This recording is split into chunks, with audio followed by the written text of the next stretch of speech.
Dr. Lin, today you talked about what factors predict IOP lowering after phaco. Could you sort of summarize your talk and give some bullet points as to what your presentation was about?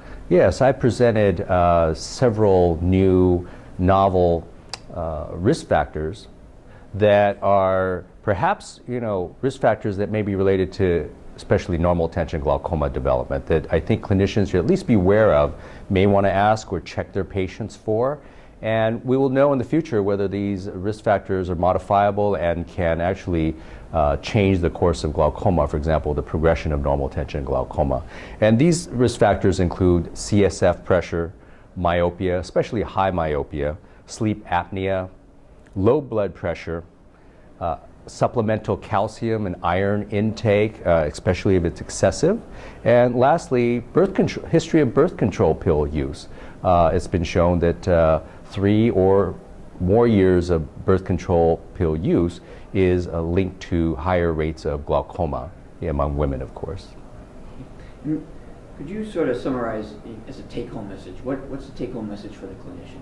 I think for the clinician, especially for normal tension glaucoma, where the main modifiable risk factor is something that's in a way taken away because the pressure is in the normal range, that you want to think about outside the box and you want to think about some of these other risk factors.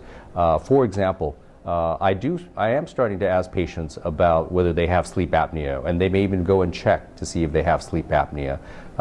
Something that is associated with sleep apnea is excessive snoring, so if that's something in their history, they may want to go and get that checked out. I ask them about their blood pressure.